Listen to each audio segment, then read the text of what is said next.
ನಮಸ್ಕಾರ ಸ್ನೇಹಿತರೆ, ಇದೀಗ ತಾನೇ ಬಂದಿರುವ ಮುಖ್ಯವಾದ ಮಾಹಿತಿಗಳು. ಕರ್ನಾಟಕದ ದಾಖಲೆ ಬಜೆಟ್ ಮಂಡಿಸಿದ ಮುಖ್ಯಮಂತ್ರಿ ಸಿದ್ದರಾಮಯ್ಯನವರು ರೈತರಿಗೆ, ಕಾರ್ಮಿಕರಿಗೆ, ಶಿಕ್ಷಣ ಮತ್ತು ಆರೋಗ್ಯ ಕ್ಷೇತ್ರಕ್ಕೆ ಬಂಪರ್ ಗುಡ್ ನ್ಯೂಸ್ ಕೊಡಲಾಗಿದೆ. ಗೃಹಲಕ್ಷ್ಮಿಯರಿಗೆ ಮತ್ತೊಂದು ಗುಡ್ ನ್ಯೂಸ್. ಬಾಕಿ ಕಂತುಗಳು ಬಿಡುಗಡೆ. ಮುಂಬರುವ ದಿನಗಳಲ್ಲಿ ಗೃಹಲಕ್ಷ್ಮಿ ಯೋಜನೆ ಹಣ ಜಮಾ ಮಾಡಲು 28,608 ಕೋಟಿ ರೂಪಾಯಿ ಅನುದಾನ ಮೀಸಲು. ಎಲ್ಲ ಸುದ್ದಿಗಳು ಬಂದಿವೆ ಸ್ನೇಹಿತರೆ. ರಾಜ್ಯದ ಬಿಪಿಎಲ್ ಪಡಿತರ ಚೀಟಿದಾರರಿಗೆ ಮತ್ತೊಂದು ಗುಡ್ ನ್ಯೂಸ್ ಕೊಟ್ಟ ಸರ್ಕಾರ. ವಿಡಿಯೋನ ನೀವು ಸ್ವಲ್ಪ ಸ್ಕಿಪ್ ಮಾಡಬೇಡಿ. ಇನ್ನು ಬಜೆಟ್ ಮಾಡುವ ಮೂಲಕ ಮುಖ್ಯಮಂತ್ರಿಯವರು ಸಾಲ ಹೆಚ್ಚಿಗೆ ಮಾಡಿದ್ದಾರೆ. ಸಾಲ ರಾಮಯ್ಯ ಎಂದು ಟೀಕೆ ಮಾಡಿದಂತ ಬಿಜೆಪಿಗರಿಗೆ ಪ್ರಿಯಾಂಕ್ ಖರ್ಗೆ ಅವರು ತಿರುಗೇಟು ಕೊಟ್ಟಿದ್ದಾರೆ. ಮೋದಿ ಅವರು ಸಾಲ ಮಾಡಿಲ್ವಾ ಎಂದು ಪ್ರಶ್ನೆ ಮಾಡಿದ್ದಾರೆ. ಮತ್ತೊಂದೆಡೆಯಲ್ಲಿ ಸಾಲ ಮಾಡದೆ ದೇಶವಾಗಲಿ ರಾಜ್ಯವಾಗಲಿ ಅಭಿವೃದ್ಧಿ ಆಗಲು ಸಾಧ್ಯವಿಲ್ಲ ಎಂದು ಸಿಎಂ ಸಿದ್ದರಾಮಯ್ಯನವರು ಹೇಳಿಕೆ ಕೊಟ್ಟಿದ್ದಾರೆ. ವಿಡಿಯೋನ ನೀವು ಸ್ವಲ್ಪ ಸ್ಕಿಪ್ ಮಾಡಬೇಡಿ. ರೈತರಿಗೆ ಮತ್ತೊಂದು ಹೊಸ ಯೋಜನೆ ಘೋಷಣೆ ಮಾಡಿದ ಸಿಎಂ ಸಿದ್ದರಾಮಯ್ಯನವರು. ನೀವು ಕೂಡ ರೈತರಾಗಿದ್ರೆ ವಿಡಿಯೋ ಪೂರ್ತಿ ನೋಡಿ, ಎಲ್ಲ ಮಾಹಿತಿಗಳನ್ನು ಡೀಟೇಲ್ ಆಗಿ ನೋಡೋಣ. ಅದಕ್ಕಿಂತ ಮೊದಲು ನೀವು ನಮ್ಮ ಚಾನಲ್ಗೆ ಮೊದಲು ಬಾರಿ ಭೇಟಿ ಕೊಡುತ್ತಿದ್ರೆ ದಯವಿಟ್ಟು ಸಬ್ಸ್ಕ್ರೈಬ್ ಬಟನ್ ಕ್ಲಿಕ್ ಮಾಡಿ, ಪಕ್ಕದಲ್ಲಿ ಕಾಣಿಸೋ ಗಂಟೆ ಕೂಡ ಒತ್ತಿ. ಇದರಿಂದ ರಾಜ್ಯದ ಮುಖ್ಯವಾದ ಸುದ್ದಿಗಳು ನಿಮಗೆ ಸಿಗುತ್ತವೆ. ವಿಡಿಯೋಗೆ ಲೈಕ್ ಮಾಡಿ ಮತ್ತು ವಿಡಿಯೋ ಪೂರ್ತಿಯಾಗಿ ನೋಡಿ. ಬನ್ನಿ ಸ್ನೇಹಿತರೆ, ಎಲ್ಲ ಮಾಹಿತಿಗಳನ್ನು ಡೀಟೇಲ್ ಆಗಿ ನೋಡೋಣ. ರಾಜ್ಯದ ಮುಖ್ಯಮಂತ್ರಿ ಜೊತೆಗೆ ಹಣಕಾಸು ಖಾತೆ ಹೊಂದಿರುವಂತಹ ಸಿಎಂ ಸಿದ್ದರಾಮಯ್ಯನವರು ಕರ್ನಾಟಕದ ದಾಖಲೆ ಬಜೆಟ್ ಅನ್ನು ಮಂಡಿಸಿದ್ದಾರೆ. ಹೌದು, ಬಜೆಟ್ ಪ್ರಾರಂಭದಲ್ಲಿ ಸರ್ವರ ಸಬಲೀಕರಣ, ಅವಕಾಶಗಳ ಅನಾವರಣ, ನವ ಕರ್ನಾಟಕದ ನಿರ್ಮಾಣ ಎಂಬ ಘೋಷವಾಕ್ಯದೊಂದಿಗೆ ಮುಖ್ಯಮಂತ್ರಿ ಅವರು ಬಜೆಟ್ ಅನ್ನ ಮಂಡಿಸಿದ್ದಾರೆ.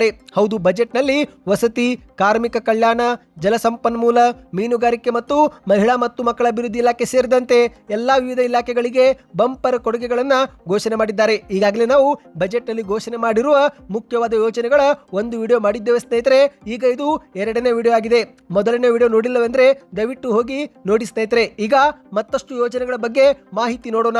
ಮೊದಲಿಗೆ ಸ್ನೇಹಿತರೆ, ಬಜೆಟ್ ನಲ್ಲಿ 3 ಲಕ್ಷ ಮನೆಗಳನ್ನು ಪೂರ್ಣಗೊಳಿಸುವ ಗುರಿಯನ್ನು ಸಿಎಂ ಅವರು ಘೋಷಣೆ ಮಾಡಿದ್ದಾರೆ. ಹೌದು, ಹಿಂದೆ ಇದ್ದಂತ ಬಿಜೆಪಿ ಸರ್ಕಾರದಲ್ಲಿ ಅನುದಾನವಿಲ್ಲದೆ ಮಂಜೂರು ಮಾಡಿದ್ದಂತ 4,90,000 ಮನೆಗಳನ್ನು ಈ ಒಂದು ವರ್ಷ ಪೂರ್ಣಗೊಳಿಸಲು ಕ್ರಮ ತೆಗೆದುಕೊಳ್ಳಲಾಗಿದೆ. ಪ್ರಸ್ತುತ ಈ ಒಂದು ವರ್ಷದಲ್ಲಿ 3 ಲಕ್ಷ ಮನೆ ಪೂರ್ಣಗೊಳಿಸುವ ಗುರಿಯನ್ನು ಮುಖ್ಯಮಂತ್ರಿಯವರು ಹಾಕಿದ್ದಾರೆ. ನೀವು ಕೂಡ ಬಾಡಿಗೆ ಮನೆಯೊಳಗೆ ಇದ್ರೆ ತಿಂಗಳಿಗೆ ಎಷ್ಟು ಬಾಡಿಗೆ ಕಟ್ಟುತ್ತೀರಾ ಕಮೆಂಟ್ ಮಾಡಿ. ಇನ್ನು ರೈತರಿಗೆ ಗುಡ್ ನ್ಯೂಸ್ ಏನೆಂದ್ರೆ 38 ಲಕ್ಷ ರೈತರಿಗೆ ಶೂನ್ಯ ಬಡ್ಡಿ ದರದಲ್ಲಿ ಒಟ್ಟು 30,000 ಕೋಟಿ ಕೃಷಿ ಸಾಲ ವಿತರಣೆ ಮಾಡುವ ಗುರಿಯನ್ನು ಕೂಡ ಇಲ್ಲಿ ಸಿಎಂ ಅವರು ಘೋಷಣೆ ಮಾಡಿರುವಂತದ್ದು. ಇನ್ನು ಅದೇ ರೀತಿ ಸ್ನೇಹಿತರೆ, ಅಂಗನವಾಡಿ ಆಶಾ ಕಾರ್ಯಕರ್ತರಿಗೂ ಕೂಡ ಸಿಹಿ ಸುದ್ದಿ ಸಿಕ್ಕಿದೆ. ರಾಜ್ಯಾದ್ಯಂತ 1,39,844 ಅಂಗನವಾಡಿ ಕಾರ್ಯಕರ್ತರು ಮತ್ತು ಸಹಾಯಕಿಯರಿಗೆ ಹೆಚ್ಚುವರಿಯಾಗಿ 1 ಜೊತೆ ಸಮವಸ್ತ್ರ ವಿತರಣೆ ಮಾಡುವುದಾಗಿ ಸಿಎಂ ಅವರು ಹೇಳಿಕೆ ಕೊಟ್ಟಿದ್ದಾರೆ. ಇನ್ನು ಕಾರ್ಮಿಕರಿಗೂ ಕೂಡ ಸಿಹಿ ಸುದ್ದಿ ಸಿಕ್ಕಿದೆ. ಹೌದು, ಕಟ್ಟಡ ಕಾರ್ಮಿಕರಿಗಾಗಿ ಹುಬ್ಬಳ್ಳಿ ಧಾರವಾಡದಲ್ಲಿ 200 ಕೋಟಿ ವೆಚ್ಚದಲ್ಲಿ ಅತ್ಯಾಧುನಿಕ ಕೌಶಲ್ಯ ತರಬೇತಿ ಕೇಂದ್ರ ಸ್ಥಾಪನೆ ಮಾಡುವುದಾಗಿ ಸಿಎಂ ಅವರು ಹೇಳಿಕೆ ಕೊಟ್ಟಿದ್ದು, ಅಷ್ಟು ಮಾತ್ರವಲ್ಲ, ಕಾರ್ಮಿಕರ ಮಕ್ಕಳಿಗಾಗಿ ಶಿಕ್ಷಣಕ್ಕೆ ಒತ್ತು ಕೊಡಲಾಗಿದೆ. ಹೌದು, 600 ಕೋಟಿ ವೆಚ್ಚದಲ್ಲಿ 10 ಶಾಲಾ ಕೇಂದ್ರಗಳು ಮತ್ತು 62 ನೂತನ ಶ್ರಮಿಕ ವಸತಿ ಶಾಲೆಗಳನ್ನು ಕೂಡ ಆರಂಭ ಮಾಡುವುದಾಗಿ ಸಿಎಂ ಅವರು ಹೇಳಿದ್ದಾರೆ. ಇನ್ನು ಅಸಂಘಟಿತ ಕಾರ್ಮಿಕರಿಗಾಗಿ 5 ಕೋಟಿ ವೆಚ್ಚದಲ್ಲಿ ಆನ್ಲೈನ್ ಉದ್ಯೋಗ ಕೇಂದ್ರವು ಕೂಡ ಸ್ಥಾಪನೆ ಮಾಡುವುದಾಗಿ ಸಿಎಂ ಅವರು ಹೇಳಿದ್ದಾರೆ. ಬನ್ನಿ ಈಗ ಮತ್ತೊಂದು ಮಾಹಿತಿಗೆ ಹೋಗೋಣ ಸ್ನೇಹಿತರೆ. ಮುಖ್ಯಮಂತ್ರಿ ಸಿದ್ದರಾಮಯ್ಯನವರು ಬಜೆಟ್ನಲ್ಲಿ 5 ಗ್ಯಾರಂಟಿ ಯೋಜನೆಗಳಿಗೂ ಕೂಡ ಒತ್ತು ಕೊಟ್ಟಿದ್ದಾರೆ. ಹೌದು, 17ನೇ ದಾಖಲೆ ಬಜೆಟ್ ಮಂಡಿಸಿದಂತ ಸಿಎಂ ಸಿದ್ದರಾಮಯ್ಯನವರು ಗೃಹಲಕ್ಷ್ಮಿ ಯೋಜನೆ ಒಂದಕ್ಕೆ 28,608 ಕೋಟಿ ಅನುದಾನವನ್ನು ಮೀಸಲಿಟ್ಟಿದ್ದಾರೆ. ಇದರ ಅರ್ಥ ಸ್ನೇಹಿತರೆ, ಗೃಹಲಕ್ಷ್ಮಿ ಯೋಜನೆ ಬಂದಾಗುತ್ತೆ, ಇನ್ನು ಮುಂದೆ 2,000 ರೂಪಾಯಿ ಬರೋದಿಲ್ಲ ಎಂದೆಲ್ಲ ಸುದ್ದಿಗಳು ಹರಿದಾಡಿದ್ದವು. ಅದಕ್ಕೆಲ್ಲ ತಿರುಗೇಟು ಅನ್ನುವಂತೆ ಮುಖ್ಯಮಂತ್ರಿಯವರು ಗೃಹಲಕ್ಷ್ಮಿ ಯೋಜನೆಗೆ ಹೆಚ್ಚು ಅನುದಾನವನ್ನ ಮೀಸಲಿಟ್ಟಿದ್ದಾರೆ. ಹೌದು, ಇನ್ನು ಮುಂದೆ ಬಾಕಿ ಕಂತುಗಳ ಜೊತೆಗೆ ಮುಂದಿನ ಕಂತುಗಳು ಕೂಡ ಗೃಹಲಕ್ಷ್ಮಿಯರಿಗೆ ಜಮೆ ಆಗುತ್ತೆ. ಇದರ ಅರ್ಥ ಗೃಹಲಕ್ಷ್ಮಿ ಯೋಜನೆ ಬಂದ್ ಆಗೋದಿಲ್ಲ ಸ್ನೇಹಿತರೆ, ಮತ್ತೆ 2,000 ರೂಪಾಯಿ ಇನ್ನು ಮುಂದೆ ಜಮೆ ಆಗುತ್ತೆ ಎಂದು ಹೇಳಲಾಗ್ತಾ ಇದೆ. ಹೌದು, ಮುಖ್ಯಮಂತ್ರಿ ಸಿದ್ದರಾಮಯ್ಯನವರು ಗೃಹಲಕ್ಷ್ಮಿ ಯೋಜನೆಗೆ ಹೆಚ್ಚಿನ ಹಣ ಹಂಚಿಕೆ ಮಾಡಿರುವ ಪರಿಣಾಮ ಈ ಒಂದು ಯೋಜನೆ ಇನ್ನಷ್ಟು ಸುಧಾರಿಸಲು ನಮ್ಮ ಸರ್ಕಾರ ಬದ್ಧವಾಗಿದೆ ಎಂದು ಬಜೆಟ್ ಮಧ್ಯೆ ಸಿಎಂ ಅವರು ಮಾತನಾಡಿದ್ದಾರೆ. ಹೌದು, ಗೃಹಲಕ್ಷ್ಮಿ ಯೋಜನೆ ಮೂಲಕ ಮಹಿಳೆಯರ ಆರ್ಥಿಕ ಸಬಲೀಕರಣಕ್ಕೆ ನಮ್ಮ ಸರ್ಕಾರ ಬದ್ಧವಾಗಿದೆ. ಗ್ಯಾರಂಟಿ ಯೋಜನೆಗಳು ಜನಸಾಮಾನ್ಯರ ಆರ್ಥಿಕ ಸ್ಥಿತಿ ಸುಧಾರಿಸುವಲ್ಲಿ ಮಹತ್ವದ ಪಾತ್ರ ವಹಿಸುತ್ತಿವೆ. ಹಾಗಾಗಿನೇ ಗೃಹಲಕ್ಷ್ಮಿ ಯೋಜನೆಗೆ ಹೆಚ್ಚು ಅನುದಾನ ಮೀಸಲಿಡುತ್ತಿದ್ದೇವೆ ಎಂದು ಸಿಎಂ ಅವರು ಹೇಳಿಕೆ ಕೊಟ್ಟಿದ್ದಾರೆ. ನೀವು ಕೂಡ ಗೃಹಲಕ್ಷ್ಮಿ ಯೋಜನೆ ಫಲಾನುಭವಿಗಳಾಗಿದ್ದರೆ ಜನವರಿ ಅಥವಾ ಫೆಬ್ರವರಿಯಲ್ಲಿ ಒಂದು ಬಾರಿ ಆದರೂ 2,000 ರೂಪಾಯಿ ನಿಮಗೆ ಜಮಾವಾಯ್ತಾ ದಯವಿಟ್ಟು ಕಮೆಂಟ್ ಮಾಡಿ ತಿಳಿಸಿ. ಇನ್ನು ಇದೀಗ ಬಿಪಿಎಲ್ ಪಡಿತರ ಚೀಟಿದಾರರಿಗೂ ಕೂಡ ಒಂದು ಗುಡ್ ನ್ಯೂಸ್ ಕೊಡಲಾಗಿದೆ. ಹೌದು, ನಿಮಗೆ ನಿಮಗೆಲ್ಲರಿಗೂ ಗೊತ್ತಿರುವಂತೆ ಕರ್ನಾಟಕದಲ್ಲಿ ಸದ್ಯಕ್ಕೆ ನಕಲಿ ದಾಖಲೆ ಸೃಷ್ಟಿಸಿ ಅಥವಾ ಸುಳ್ಳು ಮಾಹಿತಿ ಕೊಟ್ಟು ಬಿಪಿಎಲ್ ಕಾರ್ಡ್ ಪಡೆದುಕೊಂಡವರ ಕಾರ್ಡ್ ಅನ್ನು ರದ್ದು ಮಾಡಲಾಗುತ್ತಿದ್ದು, ಆದರೆ ಇದೇ ಮಧ್ಯೆ ಈಗ ಬಿಪಿಎಲ್ ಪಡಿತರ ಚೀಟಿದಾರರ ಒಂದು ಮಾಹಿತಿ ತಿದ್ದುಪಡಿಗೆ ಮತ್ತೊಮ್ಮೆ ಅವಕಾಶ ಕಲ್ಪಿಸಿಕೊಡಲಾಗಿದೆ. ಹೌದು ಸ್ನೇಹಿತರೆ, ಬಿಪಿಎಲ್ ಕಾರ್ಡ್ನಲ್ಲಿ ಏನಾದರೂ ಸಣ್ಣ ಪುಟ್ಟ ಲೋಪದೋಷಗಳಿದ್ರೆ ಅಥವಾ ಹೆಸರು ಸೇರ್ಪಡೆ, ಹೆಸರು ಬದಲಾವಣೆ, ವಿಳಾಸ ಬದಲಾವಣೆ ಏನಾದರೂ ಇದ್ರೆ ಈಗ ಮತ್ತೆ ಅದು ತಿದ್ದುಪಡಿ ಮಾಡಿಕೊಳ್ಳಬಹುದು. ಹೌದು, ಮಾಹಿತಿಯ ಪ್ರಕಾರ ಮಾರ್ಚ್ 31ರವರೆಗೆ ಕೊನೆಯ ಕಾಲಾವಕಾಶ ಕಲ್ಪಿಸಿಕೊಡಲಾಗಿದೆ ಸ್ನೇಹಿತರೆ.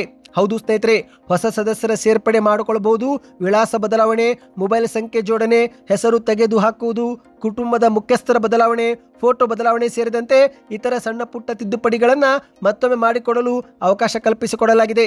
ಇನ್ನು ಬಿಪಿಎಲ್ ಕಾರ್ಡ್ನಲ್ಲಿ ಪತ್ನಿ ಹೆಸರು ಸೇರ್ಪಡೆ ಮಾಡಿಕೊಳ್ಬೇಕಂದ್ರೆ ಬೇಕಾಗುವ ದಾಖಲೆಗಳು ಆಧಾರ್ ಕಾರ್ಡ್, ಮದುವೆ ಪ್ರಮಾಣ ಪತ್ರ ಮತ್ತು ಪೋಷಕರ ಪಡಿತರ ಚೀಟಿ ಬೇಕಾಗುತ್ತೆ. ಒಂದೊಮ್ಮೆ ಮಗುವಿನ ಹೆಸರು ಸೇರ್ಪಡೆ ಮಾಡಬೇಕಂದ್ರೆ ಆ ಸಮಯದಲ್ಲಿ ಮಗುವಿನ ಜನನ ಪ್ರಮಾಣ ಪತ್ರ ಮತ್ತು ತಂದೆ ತಾಯಿಯರ ಆಧಾರ್ ಕಾರ್ಡ್ ಮೂಲಕ ಮಗುವಿನ ಹೆಸರನ್ನು ಕೂಡ ಸೇರ್ಪಡೆ ಮಾಡಿಕೊಳ್ಳಬಹುದು. ಇನ್ನು ಈ ಒಂದು ರೇಷನ್ ಕಾರ್ಡ್ ತಿದ್ದುಪಡಿ ಎಲ್ಲೆಲ್ಲಿ ಮಾಡಬಹುದು, ಅರ್ಜಿಯಲ್ಲಿ ಸಲ್ಲಿಕೆ ಮಾಡಬಹುದು ಎಂಬ ಪ್ರಶ್ನೆ ಇದ್ರೆ ಅದಕ್ಕೆ ಬೆಂಗಳೂರು 1, ಗ್ರಾಮ್ 1, ಕರ್ನಾಟಕ 1 ಸೇರಿದಂತೆ ಇತರೆ ಸೈಬರ್ ಸೆಂಟರ್ಗೆ ಹೋಗಿ ಅರ್ಜಿ ಸಲ್ಲಿಕೆ ಮಾಡಬಹುದು ಸ್ನೇಹಿತರೆ. ನೆನಪಿರಲಿ, ಮಾರ್ಚ್ 31 ಕೊನೆಯ ಕಾಲಾವಕಾಶ ಎಂದು ಹೇಳಲಾಗ್ತಾ ಇದೆ. ಇನ್ನು ಅದೇ ರೀತಿ ಸ್ನೇಹಿತರೆ, ಈ KYC ಪ್ರಕ್ರಿಯೆ ಪೂರ್ತಿ ಮಾಡಿಕೊಳ್ಳಿ. ಹೌದು, ಅನರ್ಹರ ಬಿಪಿಎಲ್ ಕಾರ್ಡ್ ರದ್ದು ಮಾಡಲಾಗುತ್ತಿದ್ದು, ಇದರ ಜೊತೆಗೆ ಯಾರೆಲ್ಲರೂ ಈ KYC ಪೂರ್ಣ ಮಾಡಿಲ್ಲವೋ ಅಂತವರ ಕಾರ್ಡ್ ಕೂಡ ರದ್ದು ಮಾಡಲಾಗ್ತಾ ಇದೆ. ಹಾಗಾಗಿ ಕುಟುಂಬದ ಎಲ್ಲಾ ಸದಸ್ಯರು ಬೆರಳಚ್ಚು ಕೊಡಬೇಕು.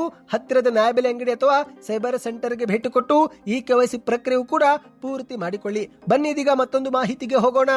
ಇದೀಗ ಮುಖ್ಯಮಂತ್ರಿ ಸಿದ್ದರಾಮಯ್ಯನವರು ಮಂಡಿಸಿರುವ ಬಜೆಟ್ ಅಭಿವೃದ್ಧಿ ಶೂನ್ಯವಾಗಿದೆ, ರಾಜ್ಯವನ್ನು ಇನ್ನಷ್ಟು ಸಾಲದ ಸುಲಿಕೆಗೆ ಸಿಲುಕಿ ಹಾಕಿದ್ದಾರೆ ಎಂದೆಲ್ಲ ಬಿಜೆಪಿ ನಾಯಕರು ವ್ಯಂಗ್ಯವಾಡಿದ್ದು, ಇದೇ ವಿಚಾರಕ್ಕೆ ಪ್ರಿಯಾಂಕ್ ಖರ್ಗೆ ಅವರು ತಿರುಗೇಟು ಕೊಟ್ಟಿದ್ದಾರೆ. ಮೋದಿ ಅವರು ಸಾಲ ಮಾಡಿಲ್ವಾ ಎಂದು ಮಾಧ್ಯಮಗಳ ಮುಂದೆ ವಾಗ್ದಾಳಿ ಮಾಡಿದ್ದಾರೆ. ಹೌದು ಸ್ನೇಹಿತರೆ, ಕರ್ನಾಟಕವನ್ನು ಸಾಲದ ಸುಳಿಗೆ ಸಿಲುಕಿ ಹಾಕಿಸಿದ್ದಾರೆ ಎಂದಿರುವ ವಿರೋಧ ಪಕ್ಷಗಳ ಆರೋಪಕ್ಕೆ ಬೀದರ್ ಜಿಲ್ಲೆಯಲ್ಲಿ ಸಚಿವ ಪ್ರಿಯಾಂಕ್ ಖರ್ಗೆ ಅವರು ತೀವ್ರವಾಗಿ ಪ್ರತಿಕ್ರಿಯೆ ಕೊಟ್ಟಿದ್ದಾರೆ. ಅಷ್ಟು ಮಾತ್ರವಲ್ಲ, ಸಾಲ ರಾಮಯ್ಯ ಎಂದಿರುವ ಬಿಜೆಪಿ ನಾಯಕರ ವಿರುದ್ಧ ಹರಿಹದ್ದಿದ್ದಾರೆ.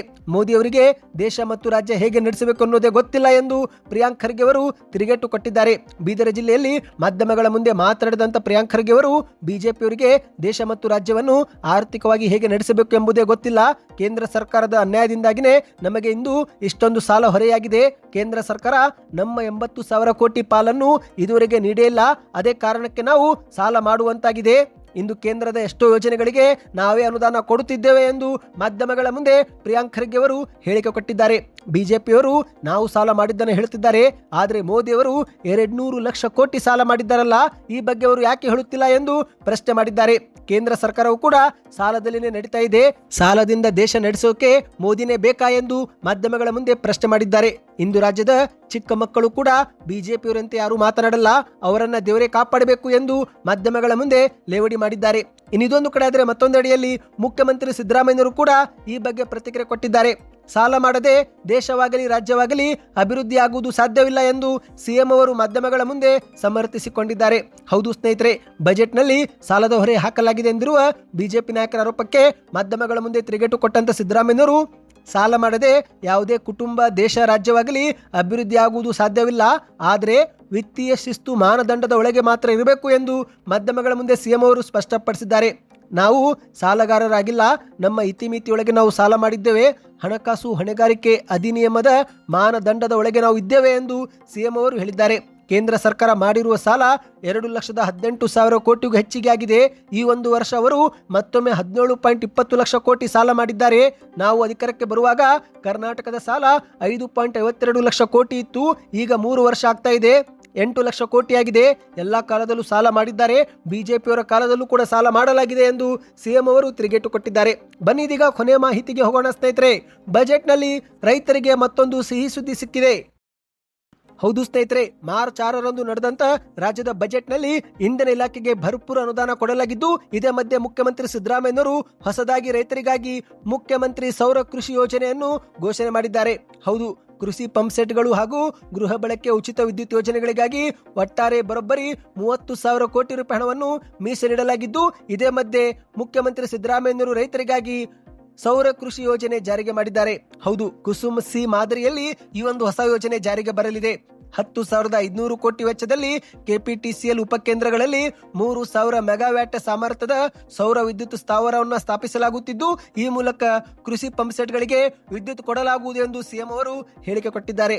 ರಾಜ್ಯದ 21 ಲಕ್ಷ ರೈತರಿಗೆ ಸೇರಿದ 36 ಲಕ್ಷಕ್ಕೂ ಹೆಚ್ಚು ಕೃಷಿ ಪಂಪ್ಸೆಟ್ಗಳಿಗೆ ಈ ಒಂದು ಉಚಿತ ವಿದ್ಯುತ್ ನೀಡಲು 19,000 ಕೋಟಿ ಮೀಸಲಿಡಲಾಗಿದೆ ಎಂದು ಸಿಎಂ ಅವರು ಹೇಳಿಕೆ ಕೊಟ್ಟಿದ್ದಾರೆ. ಸ್ನೇಹಿತರೆ, ಶೀಘ್ರವೇ ಈ ಒಂದು ಯೋಜನೆ ಏನು, ಯಾರು ಅರ್ಹರು, ಯಾವ ರೀತಿ ಅರ್ಜಿ ಸಲ್ಲಿಕೆ ಮಾಡಬೇಕೆಂಬ ಕುರಿತಂತೆ ನಾವು ಮಾಹಿತಿ ತಂದು ಕೊಡುತ್ತೇವೆ ಸ್ನೇಹಿತರೆ. ಹಾಗಾಗಿ ಎಲ್ಲಿವರೆಗೆ ಚಾನಲ್ಗೆ ಸಬ್ಸ್ಕ್ರೈಬ್ ಮಾಡಿಕೊಳ್ಳಿ, ವಿಡಿಯೋನ ಲೈಕ್ ಮಾಡಿ, ವಿಡಿಯೋ ಇಷ್ಟವೆನಿಸಿದರೆ ಸೂಪರ್ ನ್ಯೂಸ್ ಎಂದು ಕಮೆಂಟ್ ಕೂಡ ಮಾಡಿ.